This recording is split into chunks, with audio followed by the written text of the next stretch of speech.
오늘은 예수께서 믿는 제자들에게 주시는 당부라는 말씀으로 누가복음 12장 말씀을 보도록 하겠습니다. 우리는 예수님의 사상, 예수님의 어록, 또 예수님의 가르침을 이 신약 성경 말씀에서 봅니다. 특히 이 복음서에는 바로 예수님의 직접적인 말씀과 가르침이 담겨져 있죠. 그래서 예수님의 어록이라고 해서 복음서라고 하는데요. 마태, 마가, 누가, 요한 4개의 복음서가 필요합니다.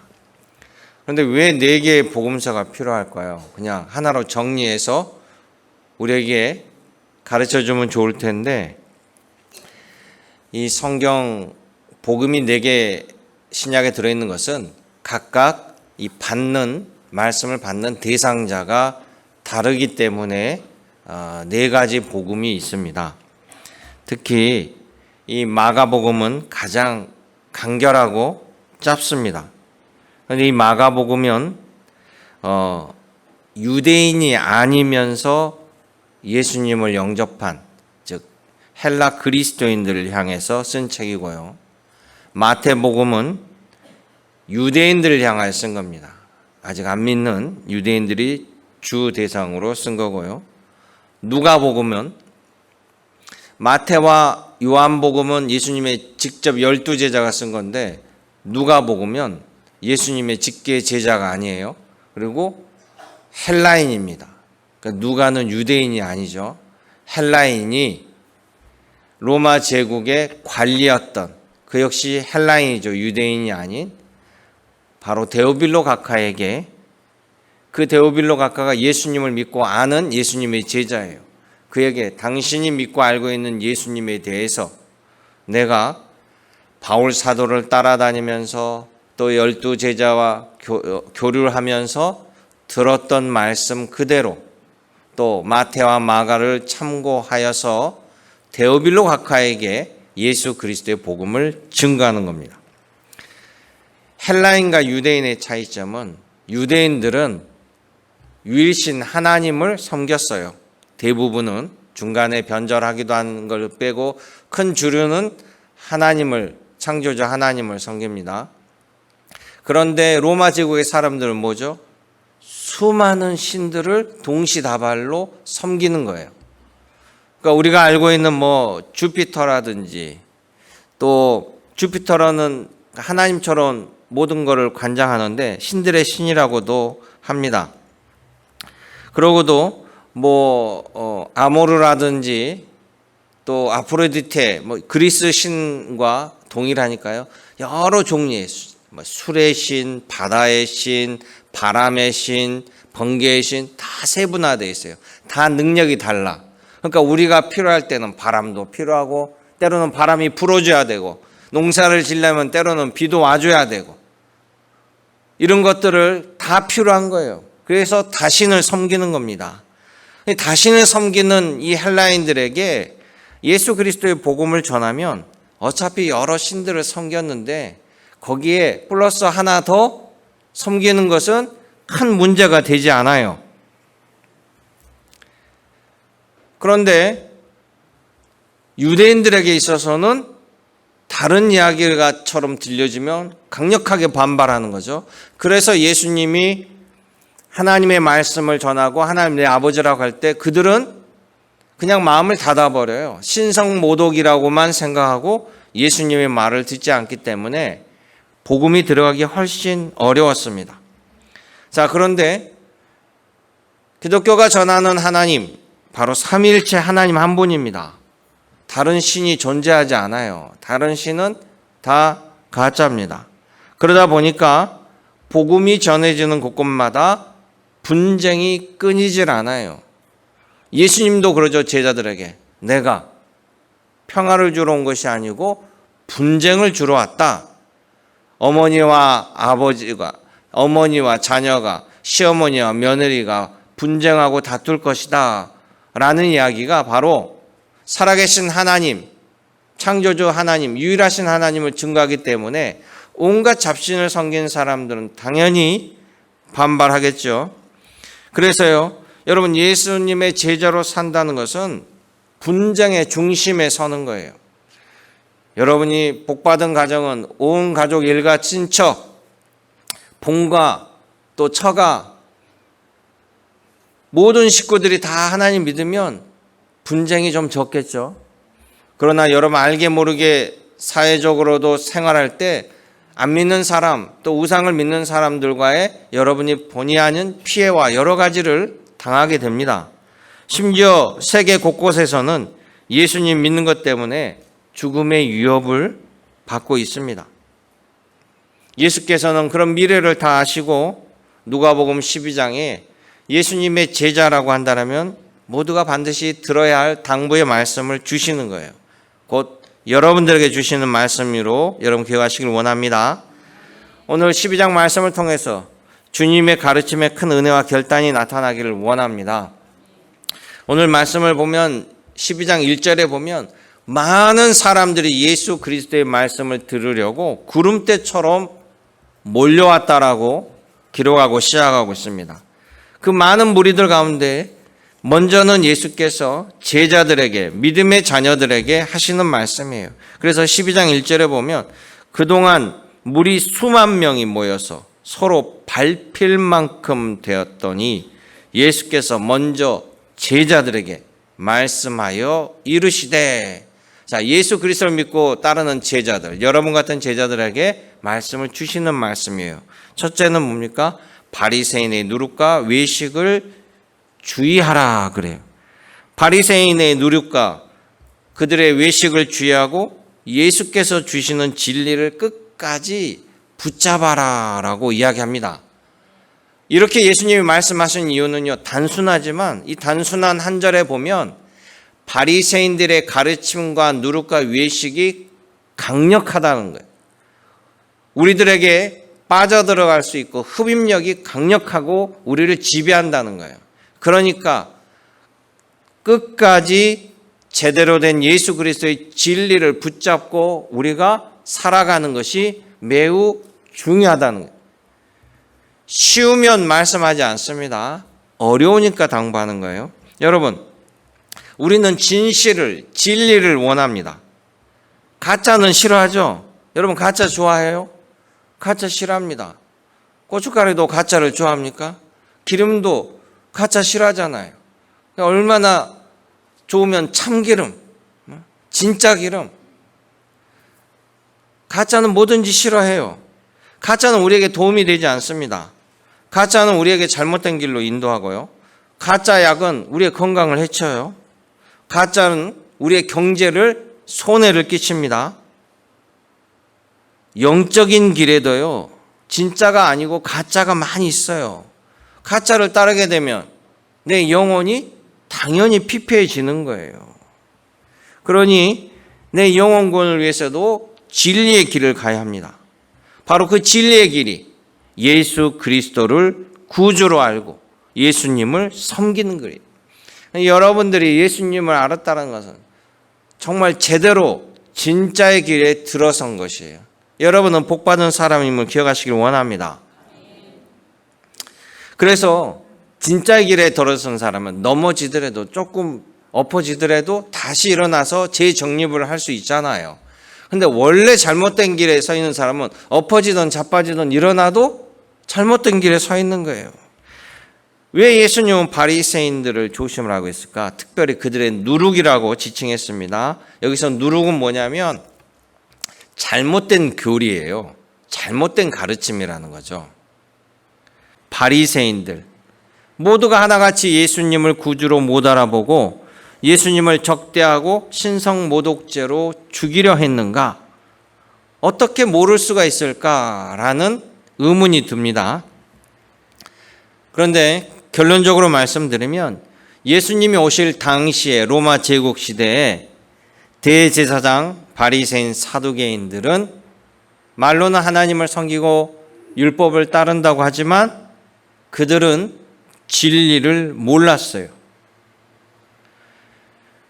이스라엘이 제사장이나 그들의 신앙과 믿음이 하나님 앞에 똑바로 서 있었다라면 이스라엘은 멸망하지 않았을 겁니다. 예레미야 선지자가 너희들 회개하고 돌아와라 하나님 말씀을 떠났다라고 강조했으나 결국 그들이 듣지 않아서 멸망했어요. 그 말은 하나님 말씀과 신앙을 성전 제사장들로부터 어기기 시작해서 신앙이 부패하고 하나님이 떠났다는 거예요. 그리고 난 다음에 수많은 제국들이 바뀌고 로마 제국 시대가 왔습니다. 로마 제국 때는요, 성전의 제사장을 누가 임명했냐면 헤롯 왕과 로마 총독이 임명했습니다. 그럼 어떤 사람들을 임명할까요? 자기 말을 잘 듣는 사람 세우지 않겠어요? 그건 당연한 겁니다. 권력을 쥐는 입장에서는 자기에게 컨트롤하기 좋고 순종하는 사람들을 세우는 거예요. 그런데다가 헤롯이 정말 하나님께 신실한 신앙인이었냐? 그렇지 않아요. 로마 제국이 그랬냐? 그렇지 않습니다. 만약 그들이 신실한 통치자라면 당연히 제사장을 훌륭한 하나님을 제대로 잘 섬길 수 있는 분을 세우겠지요. 그러나 헤롯과 로마 제국은 그런 관심이 없어요.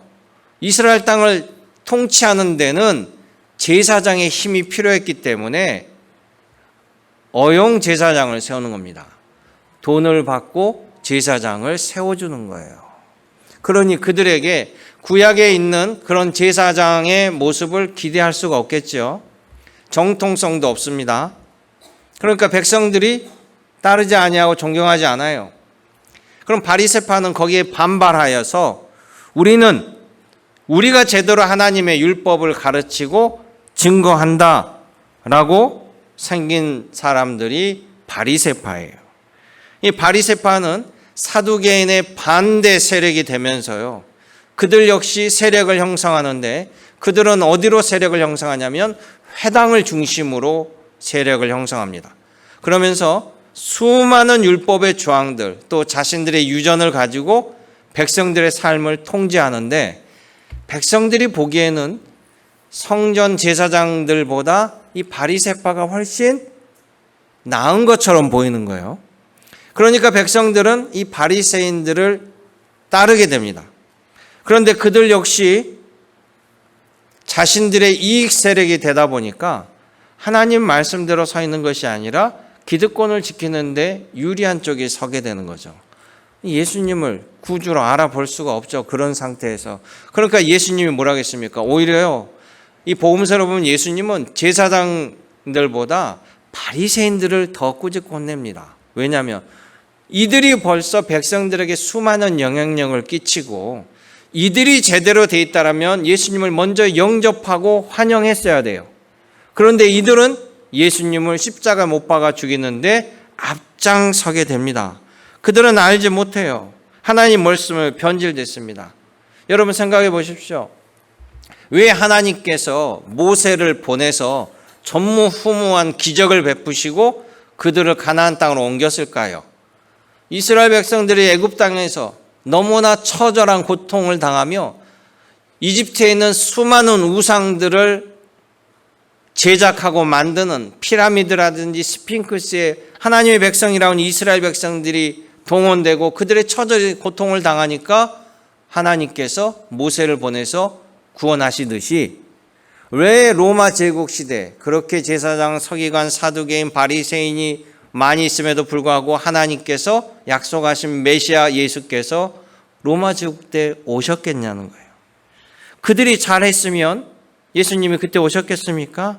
그렇지 않죠. 그런데 그들은 자기네들만 구원을 알고 자기네들만 메시아를 안다라고 얘기했습니다. 여기서 중요한 것은 여러분, 지금도 이단들은 자신들만이 하나님의 때를 알고 자신들만이 제대로 된 메시아를 섬긴다라고 하고 있습니다. 예수님이 이런 사정을 모르실까요? 잘 아셔요. 그래서 예수님이 이미 그때 당시에 누가복음 12장에 제자들에게 당부하는 게 바로 제대로 된 복음 믿음을 따라야 된다. 마태복음 24장에 예수님께서 제자들에게 뭐라고 얘기했냐면요, 야, 사람들에게 그리스도가 여기 있다, 저기 있다 얘기하여도 앞으로 믿지 말라. 거짓 그리스도와 거짓 선지자들이 일어나 표적과 기사를 보여서 할 수만 있다라면 너희들을 다 미혹하게 할 거다. 이 말은 뭡니까?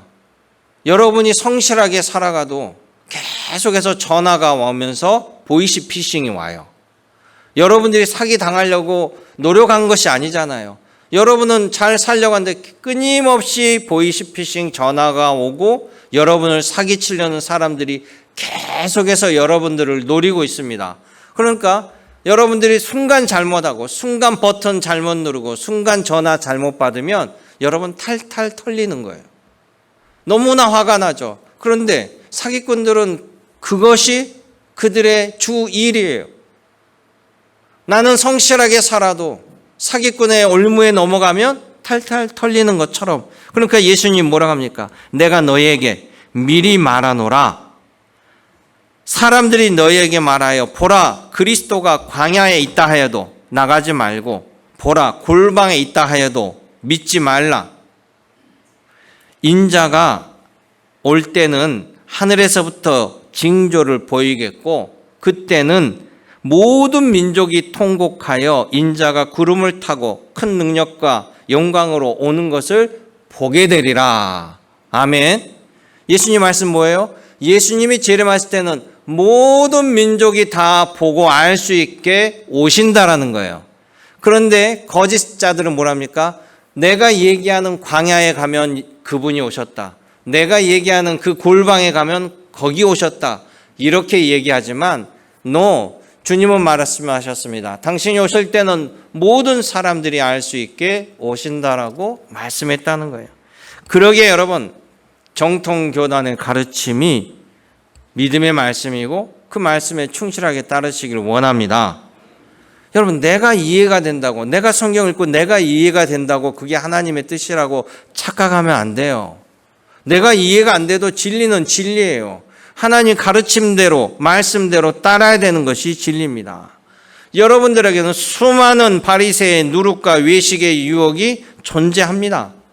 오늘도 말씀 따라 주의하며 오직 예수 그리스도의 길을 따르는 여러분 되시기를 주님의 이름으로 축원합니다. 두 번째는요. 하나님을 두려워하며 하나님만을 경배하며 살라라고 말씀하시는 겁니다.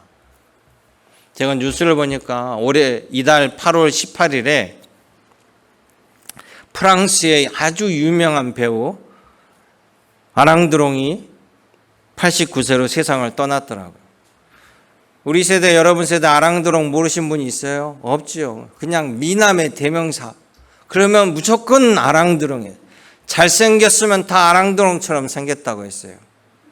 근데 그 아랑드롱이 유명해지게 만든 영화가 태양을 가득히라는 영화입니다. 하도 주말의 명화에서 많이 틀어줘서 다 봤을 거예요. 이제 세월이 오래돼서 기억이 안 날 수도 있어요. 그 스토리를 보면요. 이 아랑드롱은 가진 것 없는 아주 가난한 출신인데 아주 친한 친구가 재벌집 아들이에요. 그래서 이 친구는 돈도 많고 뭐 사교계 인사고 또 아주 잘 나가는 애인도 있고 모든 게 다 부러워요. 그래서 이 친구는 아랑드롱은 그 친구랑 사귀면서 너무 부러워하는 거예요. 자기의 상황과 비교해서 볼 때. 그러면서 끊임없이 이 친구를 질투하게 됩니다.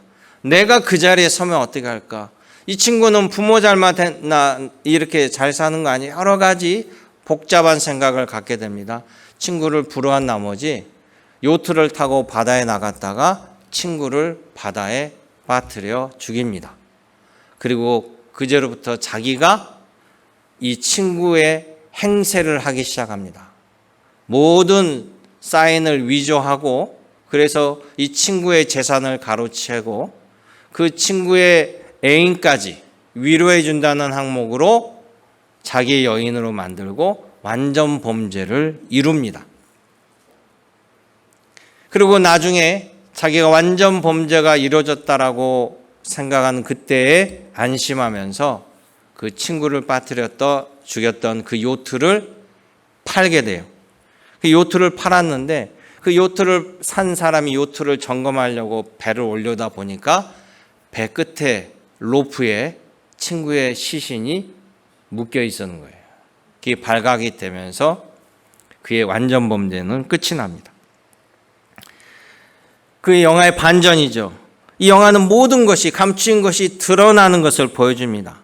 이 영화처럼 여러분 하나님 앞에서 완전 범죄가 없습니다. 우리 하나님은 무소부재 하나님이고 우리 머리털까지 세신 분이고 우리를 낳으시고 어제와 오늘도 내일도 계신 하나님께서 모르신다라는 것은 전지전능하신 하나님의 위배되는 말이죠. 아무것도 모르면 능력을 행할 수가 없습니다. 그래서 모든 것을 아시는 아버지 하나님, 창조주 하나님만을 두려워하며 경배하라라고 이야기합니다. 하나님을 믿는 우리들에게 있어서는 하나님이 세상의 창조주요 오늘도 살아계신 하나님이고 내 앞길을 인도하신다는 걸 믿지만 세상은요 보이는 것을 믿습니다. 보이지 않는 것을 믿지 않아요. 그러다 보니까 하나님을 볼 수 없기에 눈에 보이는 수많은 우상들이 진짜인 양 판을 친다라는 거예요.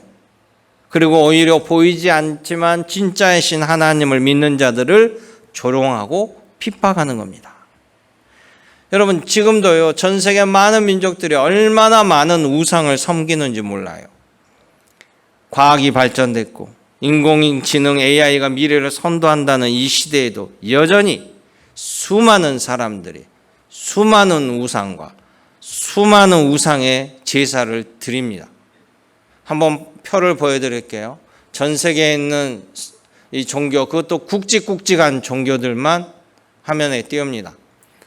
아브라함 계통의 종교라고 해서 이제 유대교, 이슬람교, 기독교 한 뿌리라 이거죠. 거기에 여러분 잘 모르지만 드루즈교도 있고요. 다 아브라함 계통입니다.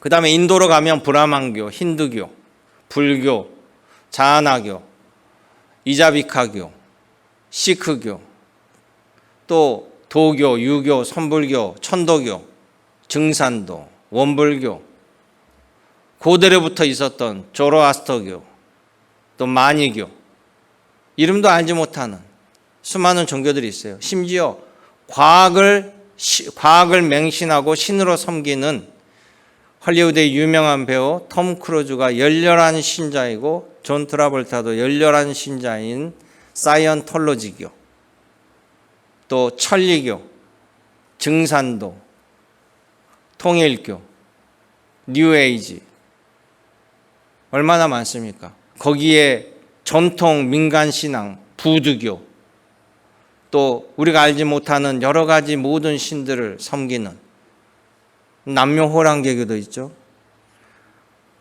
어마어마하게 많아요. 그런데요, 하나님께서 이런 우리들의 인간들의 모습을 이미 구약을 통해서 한탄하시며 이사야 선지자에게 이런 말씀해요. 이 땅에 너무나 우상이 가득하다. 그들은 자기 손으로 짓고 자기 손가락으로 만든 것을 자기 신이라고 경배하고 있다라고 하나님이 한탄하는 구절이 나와요. 심지어 있지도 않은 우상을 섬기는 자들이 살아계신 하나님 아들을 예수님을 핍박하고 죽이는 일이 벌어지기 때문에 예수님은 누가복음 12장 5절에 경고하잖아요. 정말 두려워할 자를 두려워해라.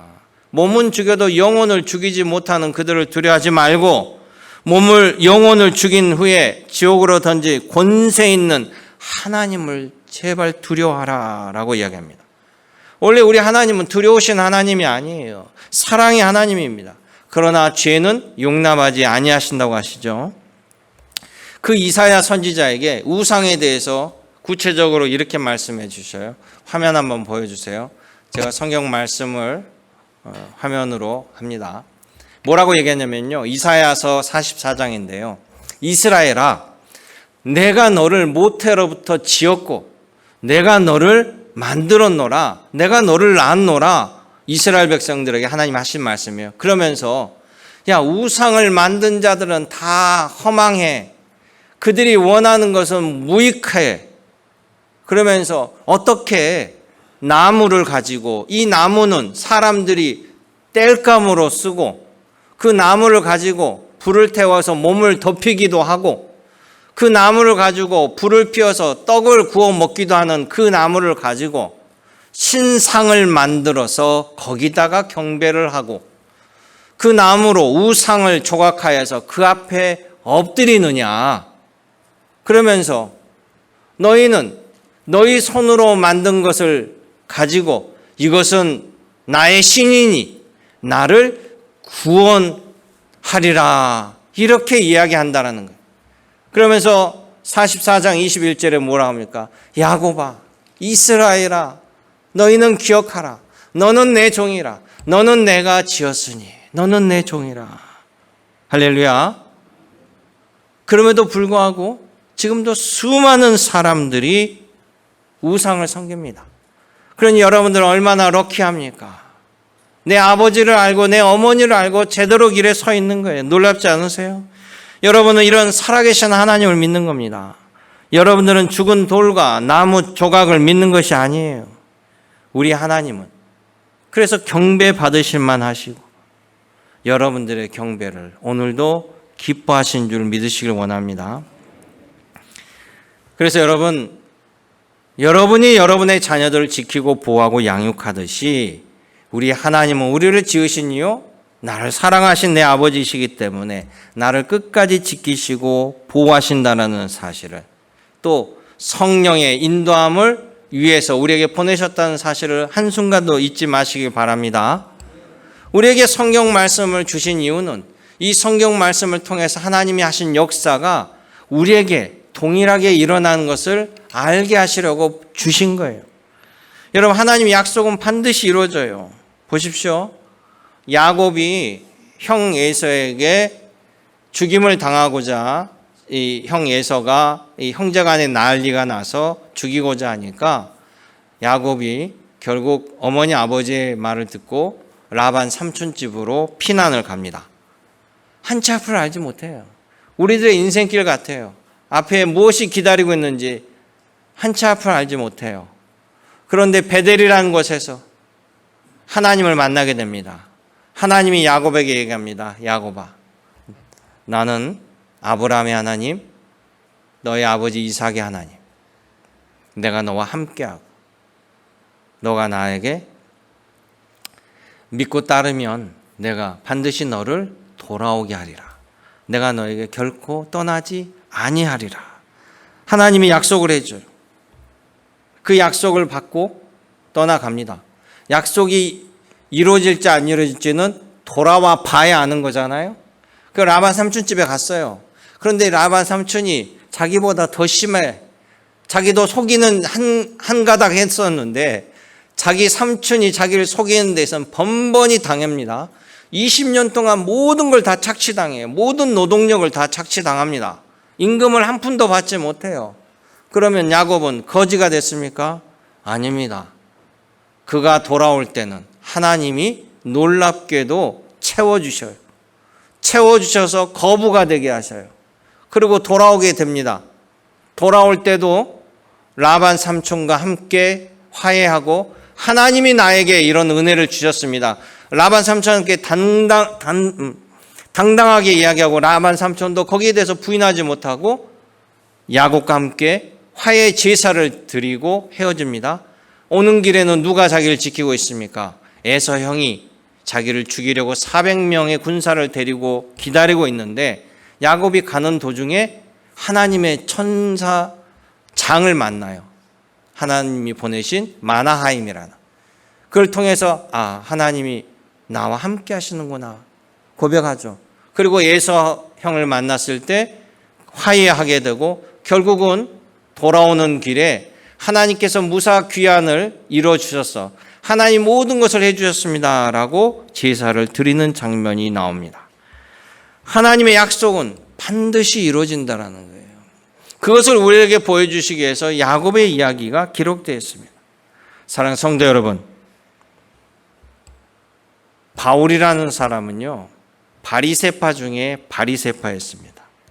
그가 바리새인이었을 때 그 바리새파의 누룩을 가지고 그 누룩으로 예수님을 보니까 예수님이 죽일 놈이 된 거죠. 그래서 예수님의 제자들을 죽이는 예수님의 역적이 된 겁니다. 대적자가 돼요. 그런데 그가 성령에 붙들려서 진실을 알게 되니까 그 자리에서 예수 그리스도의 종이 됩니다. 그게 사도 바울이 된 거예요. 바울은 바리새파에서 반전을 이뤄서 예수 그리스도의 종이 되어서 제자가 되어서 로마 곳곳에 복음을 전하고 교회를 세웁니다. 아니, 성령이 하나님이 함께하니까 바울에게 놀라운 역사가 일어나요. 바울은 똑같은 사람이잖아요. 바울은 연약했습니다. 바울은 질병이 있었고요. 그럼에도 불구하고 바울이 복음을 전하는 곳마다 성령의 역사, 기적이 나타나요. 바울이 복음을 전하다가 갇혔던 감옥은 지진으로 파괴되고 문이 다 열려버립니다. 태풍을 만나서 배가 파손돼도 바울에게 주신 하나님의 약속처럼 그 배 선원이 살아나는 역사가 일어납니다. 독사에 물려도 멀쩡해지고 바울이 병든 자 위에 손을 얹고 기도하면 모두 치유되고 안진뱅이가 일어나는 역사가 일어납니다. 고린도 지역에서는 귀신을 쫓아냅니다. 온갖 능력이 나타나서 사람들은 바울을 당신이 신이십니다. 당신이 전능한 당신을 신으로 섬기고 싶습니다. 라고까지 해요. 그때 바울은 어떻게 합니까? 이 정도 능력이 나타나면 사람들 다 교만하게 됩니다. 이 정도 능력이 안 나타나도 교주가 돼가지고 말도 안 되는 짓을 하는데요. 여러분, 이 정도 능력이 나타나면 어떻게 될까요? 이 정도 능력이 저에게 나타나면 여러분 저 만나기 어려울 거예요. 저 면담하려면 줄을 서야 될 거예요. 몇 달이 걸릴지 몰라요. 그러니까 교만하고 타락이 넘어지는 거죠. 이걸 자기 능력으로 알면. 근데 바울은 뭐라고 그랬어요? 무슨 소리입니까? 나는 신이 아닙니다. 나는 예수님의 종이십니다. 이 모든 것은 하나님이 하신 것입니다. 할렐루야. 바울은 오직 복음, 오직 성령의 능력으로 예수님에게 충성했습니다. 바울에게 능력을 주시는 이는 하나님이셨던 거예요. 그 하나님이 오늘 여러분과 함께 하십니다. 그 하나님이 여러분들을 아시고 여러분의 예배를 받으시고 여러분의 경배를 받으십니다. 능력 주시는 이는 하나님, 그 하나님의 능력과 은혜를 여러분 모두 다 받으시는 예수 그리스도의 믿음의 제자로, 능력의 제자로 살아가시기를 주님의 이름으로 축원합니다. 은혜롭고 자비로우신 아버지 하나님, 오늘도 살아계셔서 우리의 삶을 주관하여 주시니 감사드립니다. 한 주간 주 하나님 실패의 자녀가 아니라 아버지 하나님 사랑받고 능력받고 어디서나 또 기쁨과 용기와 담대함으로 모든 사람들에게 초항받는 믿음의 자녀로 권속으로 인도하여 주옵소서. 우리 구주 예수님의 이름으로 기도드리옵나이다. 아멘.